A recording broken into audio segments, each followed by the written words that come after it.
ऊपर मैंने उठ के, आप अंदर बैठे हुए थे जब मैंने वहाँ पे बात की है, मैंने लास्ट पे बात की है, मैंने कहा जनाब परवेज़ मुशर्रफ आना चाहते हैं, अभी भी इंफॉर्मेशन मिली है वो आना चाहते हैं, please for God sake give him one chance to come, give him one chance, provide him better security, provided the doctors they permit him, he wants to come, he wants to appear before the court. उनकी तबीयत कैसी है, क्या वो अभी भी He's not well.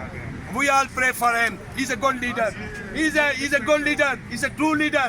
We all pray for him. हमें पता है, हमारी टीम के पास सारे केसेस हमारे पास है, इवन कोयटा का केस, इवन दूसरा लाल मस्जिद का केस, सारे केसेस हमारे पास है। हमने हर केस के अंदर, और स्पेशली मैंने जनरल परवेज़ मुशर्रफ के साथ जो भी मेरी 1-to-1 मीटिंग हुई है, उनकी फीलिंग्स यही थी, हम कोर्ट्स की रिस्पेक्ट करते हैं, हम लॉफुली अपीयर होना चाहते हैं, प्रोवाइडेड हमें सिक्योरिटी दी जाए। ना वो प्रॉपर सिक्योरिटी मिली, ना वो डॉक्टर ने परमिशन दी। Thank you.